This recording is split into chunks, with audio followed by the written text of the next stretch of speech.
we have literally created a red team army. Our dream. Yeah.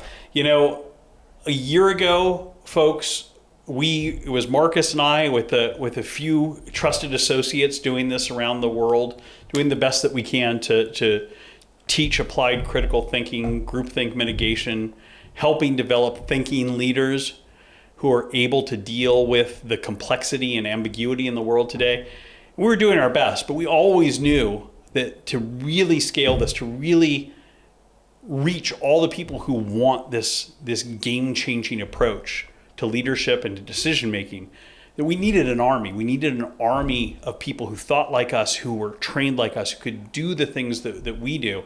And now we've got that. So in the past 14 months, through our partnership with coaching.com, we have now trained almost 500 red team coaches around the world. That's ridiculous. Which is amazing. It's amazing. Absolutely. Of those, we've done advanced training to almost 200.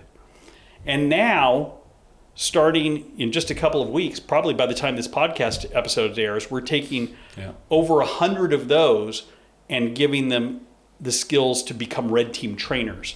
So not just coaching, but to doing what we do, training organizations, training teams to use these tools, use these techniques to make better decisions, to make the changes they need to make to be successful in the world today. And that is, talk about a force multiplier, Marcus. The compound effect of that, isn't it?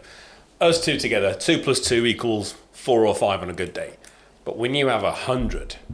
More than 100. Wow, more than 100. Yeah. The effect of that as a bow wave becoming a tsunami of information relay for us from a marketing perspective, from a branding perspective, and from a capability. And that's the key. We've always said this together, haven't we? You've said, and I was chatting with somebody the other week, he said, Marcus, why are you and Bryce doing this? I was like, what do you mean? He goes, you're doing well. There's 2 of you. Keep it small. Small is beautiful. You're making good money. Why are you putting yourself through all of this pain that you've gone through? And I thought about it for a minute. And I just thought... Because it has been painful. Oh, God, hasn't it? It's been a lot of heavy lifting. Talk about the startup mentality and startup to scale up. But it took me back to that conversation we had almost 4 years ago when we met in London again.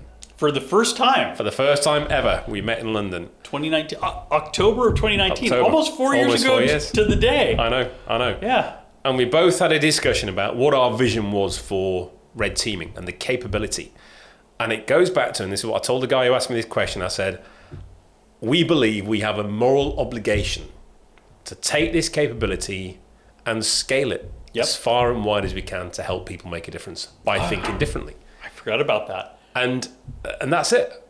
So whatever torture and pain we have to go through, the fact that we've done that in 14 months and where we're at now, it's only going to go slicker and quicker now with the numbers. It's got to be worth it. You're taking me right back there over some delicious curry, I might add. As we'll be having remember tonight. that we were having dinner. I was having dinner with someone else, and you tagged along. And I remember while he got up and was using the restroom, we started talking about what this could become. And we started talking about making it a movement. And making a global movement out of this. And what a positive difference, what a positive change that could make in the world. Just like you said, I'd totally forgotten about that. And here we are, 4 years to the day, almost on, and we now are doing that. And, it's amazing. It's been an amazing journey. And I will point out, folks, that was before COVID. That was in October of 2019. Talk about the next time we met, in March. Next time we met was March of 2020. Right as things were just beginning to fall apart. We'd set up our first live in London. 3-day program. We managed to get through that. We just finished that, and then the balloon went up, and you got the scramble back to the US before Trump closed down all the airports. That's an interesting point, though, because some of the folks who were in that live program that we did in London back in March of 2020 just graduated as certified red team coaches and are now joining us for this next level of becoming certified red team instructors. Ellie couldn't make it because she broke her ankle playing netball. I didn't know that. She was invited along, couldn't make it, but here she is with us. Craig Coburn has been with us from the start, and he was there. Fastidiously been with all of the different events we've had throughout, committed to the core.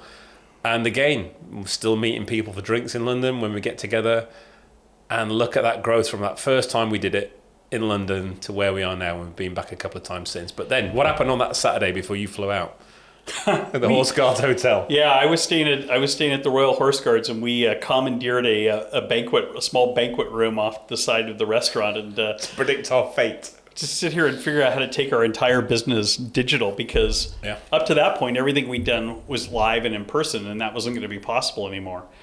And then we sketched out a roadmap that is largely, big swaths of it, the roadmap that got us to where we are today.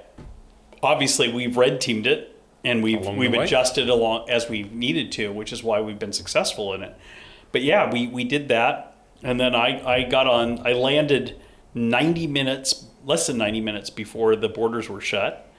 And then found out I had COVID, came back with COVID, and sat and started building the digital course and digital website in my bed with a fever of 103 on my laptop.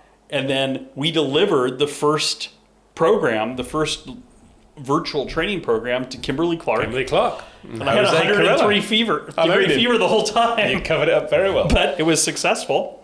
Absolutely. We kept working with them, and we finally disclosed to our friend Jose there that had been the case. He said, "I thought you seemed a little off at a few points there." Well, that was why. Again, still keeping in touch, because this is what happens, isn't it? Our clients become partners, become friends. Yeah. And that's what we've seen in the community as well. The coaches who've joined us on this program are seeing the community, the spirit that comes with being part of this movement, being part of this pirate ship insurgency, as we call it, because what do we call ourselves? Like-minded contrarians, which is a sort of paradox. Well, you say that, but I'm worried about the like-minded contrarian thing. There's a little. That's the whole point. It's a paradox, isn't it? Yeah. Because we're all the like-minded is that we're all mavericks. Yeah, that's the thing. We're all contrarians. We're all curious, and therefore we are like-minded of a like mind. But the challenge we bring each other using these tools, and that's what I love in this community, is where you just see the conversations going on, and people bringing in their perspectives, their viewpoints, their challenge against the problems that people share. It's not against the person, which is the whole premise behind these techniques, is that